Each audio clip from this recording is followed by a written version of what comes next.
Muscle building drugs are our topic here on our Monday Medical. So there's been a warning about them, and there's been a BBC investigation into a new type of muscle building substance known as Sarms, which stands for selective androgen receptor modulators. Now, these are body enhancing drugs that mimic the effects of anabolic steroids. They were originally created as an experimental drug to treat muscle wasting, but they've become popular with gym goers who want to have massive biceps and triceps. And the Food Standards Agency say they've been categorized as an unauthorized novel food, which means you shouldn't consume them. They're not approved for sale in the UK, but despite that, Sarms are being bought left, right and centre online from UK sellers. They're even being sold over the counter in some shops across the country. Among the reported side effects, liver problems, breast tissue development, erectile dysfunction, mood swings, disrupted hormone levels, you name it.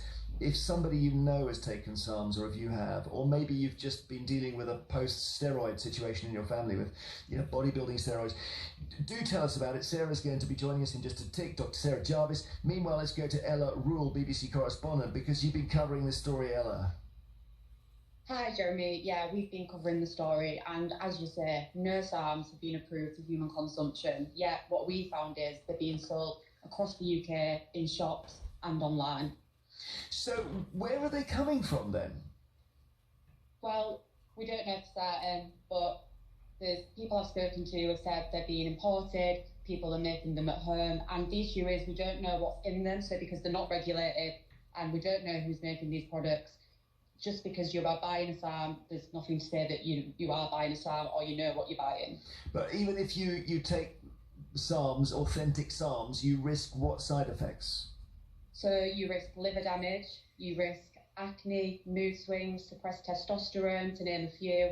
People I spoke to said that their testosterone has been suppressed that badly that they are now on TRT, testosterone replacement therapy, and they're in their 20s, and they say they're going to have to be on this for the rest of their life. Wow. And they've almost crept up on us, these drugs, until you reported this last week, Ella. I'd not even heard the word Sarms. Yeah, so a lot of people haven't heard of them, but they have been around for quite a while now. So they've been around for the past 20 years to investigate as treatments, as you say, for muscle wasting, breast cancer, but they've become popular recently because of social media. They were first picked up by the underground bodybuilding scene, but now with fitness and social media and influencers, more and more people are aware of them. When you reported on this, you found that they could be bought in shops. Now, people would assume that would just be illegal, but it seems to be a bit of a loophole, this. Yeah, it's a bit tricky because while they're illegal to sell for human consumption, they can be sold for research purposes. So all the bottles say on them, not for human consumption, research purposes only. If you looked online, they're advertised as muscle building supplements. Our undercover reporter was told how to take them to gain muscle and was told that he would get a six-pack by some of the sellers. So although they are branded as muscle drug supplements and say for research purposes only, they are being told how to take them. Thanks so much, Ella Rule, BBC correspondent, who got the scoop on this Sarms, which are very much like steroids. Dr. Sarah Jarvis, Radio 2's GP, you could tell us more. Good afternoon. Good afternoon. It sounds almost like a branch of the steroid bodybuilding drug community. Yeah, that's exactly what it is. And of course, I think people are gradually becoming more aware of the risks of anabolic steroids, which are very different from the steroids that are prescribed by your GP if you've got rheumatoid arthritis or COPD or asthma or whatever. These are anabolic steroids, and they're body enhancing drugs basically, and they're supposed to increase muscle mass and reduce fat. So of course, they give you bigger muscles and they make your muscles more defined because you haven't got so fat. That's the plus side, but as we've heard, there are lots and lots of downsides, and people aren't being told about those. And I know we heard a bit from Ella, but do expand on that if you can. So basically, the theory, when Sarms was first introduced, they were experimental, and they were introduced to look at whether, and Ella's just pointed that out, to look at whether we could reduce the undesirable side effects of androgen. So for instance, osteoporosis, major side effect of, for instance, steroid drugs, particularly the ones that we use long-term in high doses for treating medical conditions is one of the things we're really aware of. So thinning of the bone, for instance. But they were used to build up muscle, or the theory was we could use them to build up muscle in people who were short of muscle. But what we've since found is that you can get, I mean, if you look at steroids, we're seeing very, very similar side effects that we are seeing in steroids. So there was a group of men who were asked about whether they were getting side effects, and what they said was that over half of them had side effects, including mood swings, reduced size of their testicles, erectile dysfunction, acne, all of those well-recognised side effects of steroids. It's the idea that you would say, I'd like a six-pack and I'll accept in exchange very small testicles. It just doesn't seem like a trade-off anyone in their right mind would do. You're absolutely right, it doesn't, but of course don't forget that we have a lot of young men in particular perhaps who have what we call body dysmorphic disorder, so they become completely fixated on one part of their body. And interestingly, we know there's been a huge rise in eating disorders in men as well as women, but in men, although they can get things like anorexia, then they're more likely to get things like orthorexia, which is where you're obsessed with eating, quote, correctly, and you feel that your sense of self, your well-being, your self-esteem is all tied up with how you look, with your appearance. And I don't think there's any much doubt that both social media and some of the publicity in social media about, the perfect body have really led to that. Well, we'll get some comments. We'd love to hear from listeners who in any way had this contact with steroids or this new thing, Sarms. Vine at bbc.co.uk. Steve is in Farnham. Hi, Steve. You've been an athlete in the past, have you? Yeah, I was from the sort of heyday of athletics back in the 80s, 1984, 85. I was sort of at a level where I was training and competing at national standard, where you go to the Olympic qualifiers. So you had, the days of Linda Christie, Colin Jackson, and all of our really great sprinters back in the 80s. But being a field athlete, we were quite far behind from the rest of the team. So you look at the Russians back in the 80s, they were throwing the hammer, 86 metres, and our guys would, sometimes struggled to throw 72 metres for a qualifying distance. And a lot of the word was, the Russians are using anabolic steroids and, trying to enhance themselves and doing what they were doing. Fast forward, obviously, from the 80s to the 90s, then rugby just started to get professional as well. So if you're a reasonable thrower, you could go across to the rugby scene, because it's very much the Olympic lifters, the throwers, and the rugby boys up together. And that whole professional rugby, where you can actually go and compete for a team and actually get paid for it, just started to happen early 80s, 90s. Fast forward to 6 months ago, when I caught up with somebody who used to play professional rugby at the age of, I'd say about 48 now, 47, 48. Yeah. I'm seeing him walking down the road with a stroke. He's had a stroke down his whole left side. I said, what happened to you? Thinking, I didn't know what happened to him. Was it an accident or what's happened? He says, no. He says all the steroids caught up with me. He says, I was taking anabolic steroids as my professional rugby career.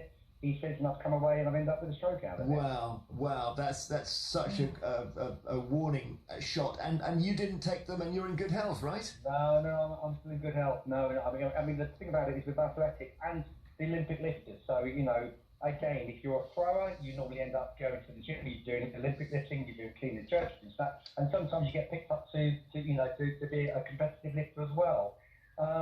We have the times that, some people come and knock on my door from UK Athletics or from lifting, a federation, 9:30 at night, walk through the door and say, right, can I see your husband? He needs to be in the toilet and I need to be in there with him.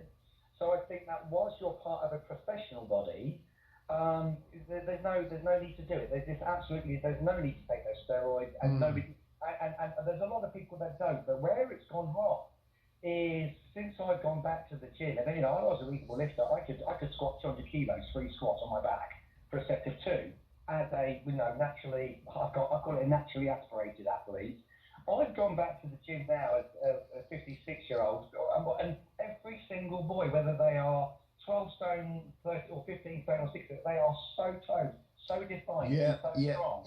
And I'm going, I used to walk into the gym and I'd be one in 100. Now I am 1% of the 100. Well, Sarah, they are all on this That makes me, sorry to interrupt you, Steve, but Sarah, you go into the gym and you see it, don't you? That's the thing. That's exactly the point that I was making. And, social media, going into the gym, everybody else is doing it. It must be fine with me. I'm really glad that Steve highlighted that side effect, which people, when you're young, you think you're immortal. There is nothing more important than having toned muscles. But actually, in addition to the risk of stroke, heart attack, liver problems, kidney failure, you can get high blood pressure, which again increases your risk of heart attack and stroke, blood clots, raised cholesterol, and of course then we get to the mood swings. So we know that anabolic steroids very, very commonly linked to so-called roid rage or steroid rage, mood swings, paranoia, manic behaviour, aggressive behaviour. Young people, their growth can be stunted by using anabolic steroids, and yet for years people have used anabolic steroids, and I think maybe the theory is that these are a quote safer version. They're not. Let's really, really put that out there. There is no question that these things have significant side effects, and as you said, when more than half of users, and this was just people who were prepared to admit it, 90% of them said, yeah, my muscles have increased, but more than 50% of them said, my testicles have reduced in size, I've grown breasts, wow, I've got mood swings, I've got acne.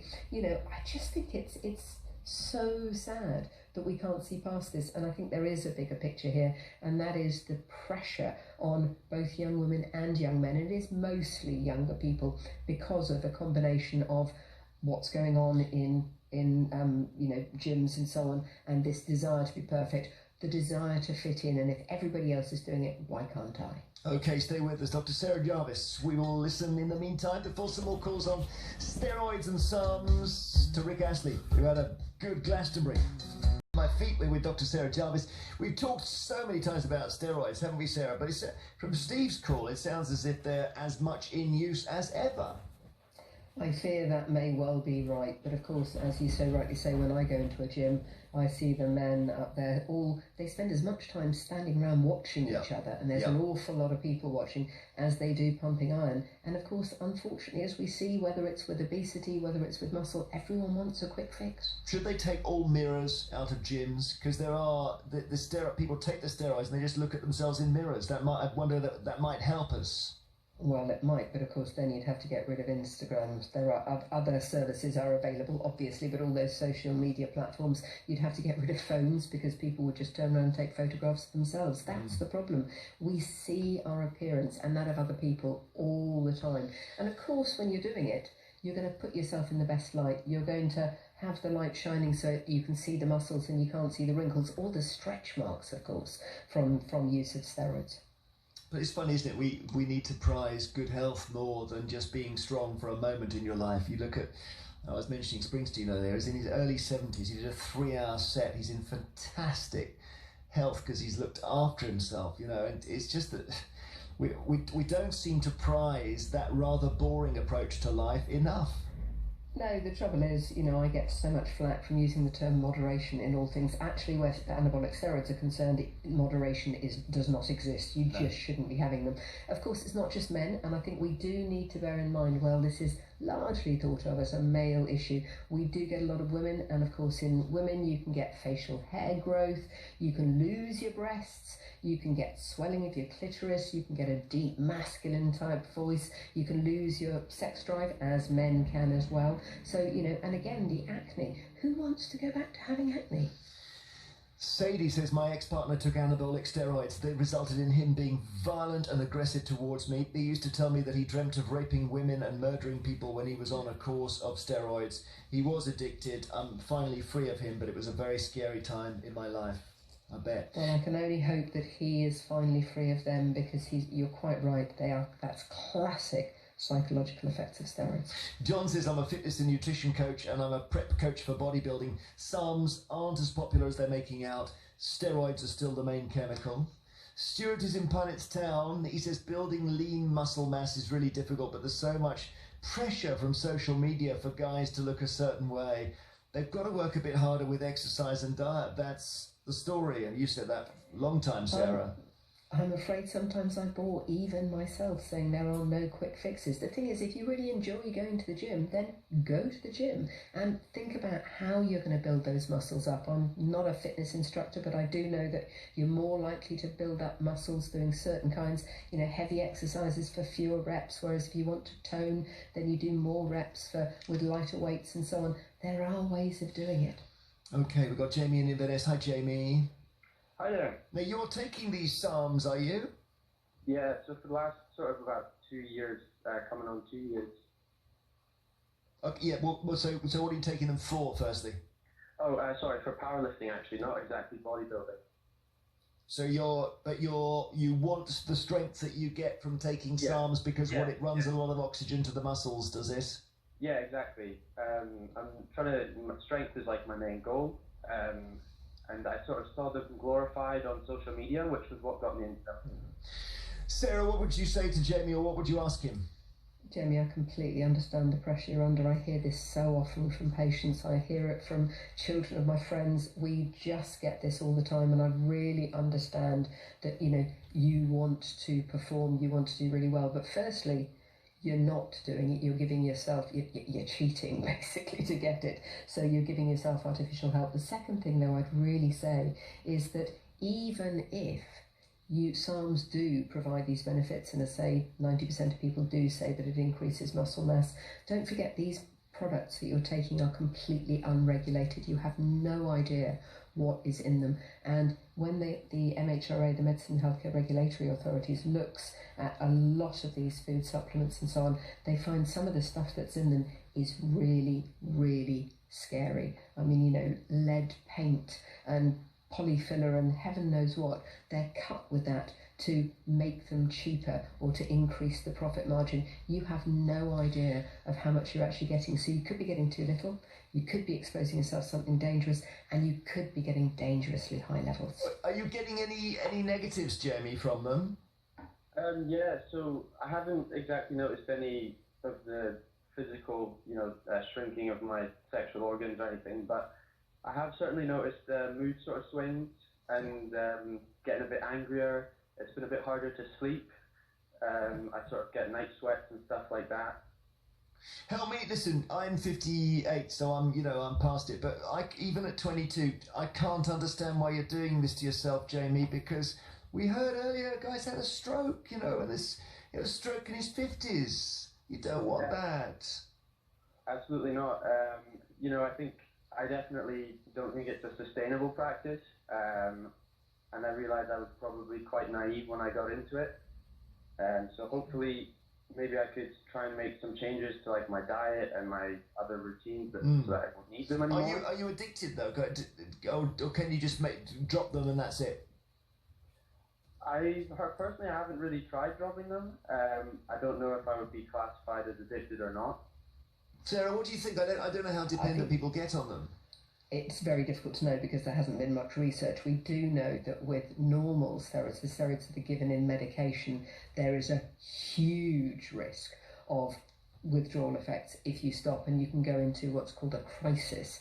So your blood pressure drops through the floor. You can become really seriously unwell if you stop them quickly.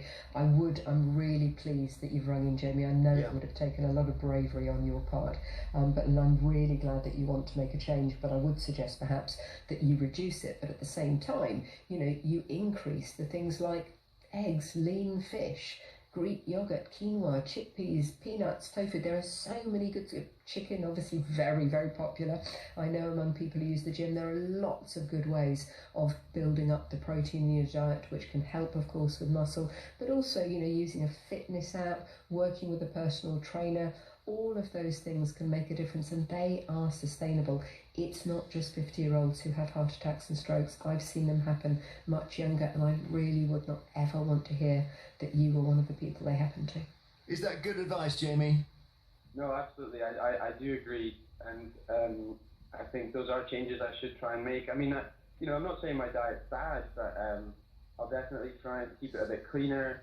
I think probably getting a lot of sleep as well, especially is one of those things for students, especially, it makes it hard to gain proper muscle when you can't get proper sleep. So you're absolutely right, but of course, the problem you've got, Jamie, as you've already pointed out, one of the common side effects of steroids and Sarms is that they can disrupt your sleep, which is a bit of an irony, really, because it's one of the things that you absolutely do need. Jamie, I wish you all the best, and thank you so much for being candid and saying exactly what you're doing. Jamie in Inverness, who has been taking Sarms for 2 years, which is sort of a branch of anabolic steroids, which you know so much about. I don't know, Sarah, we're going to create problems for ourselves if we do too much of this, aren't we? Yeah, I think we absolutely are, but unfortunately this is just one branch of the impact that social media has on our mental well-being. It's this idea that everybody else is living a perfect world and you're the only one who's left out, and FOMO, everybody wants to fit in. Children, young people have always wanted to fit in. We all went to clubs together, we all dressed the same. For heaven's sake, we all wore mullets and flares, because we wanted to look the same. There are safe ways of doing it. The only supplement that may, for some people, be safe, for instance, is creatine. It's not a drug. It's a supplement, and although it's had some anecdotal claims of side effects like cramping, dehydration, possibly even kidney or liver damage, the vast majority in healthy people have not experienced those problems. But really, protein, going to the gym regularly, if you love it, go to the gym, make it a social activity, but maybe try and go with people who are not in that uber muscly group. Thank you so much, as always, for your wisdom. Dr. Sarah Jarvis, Radio 2's GP.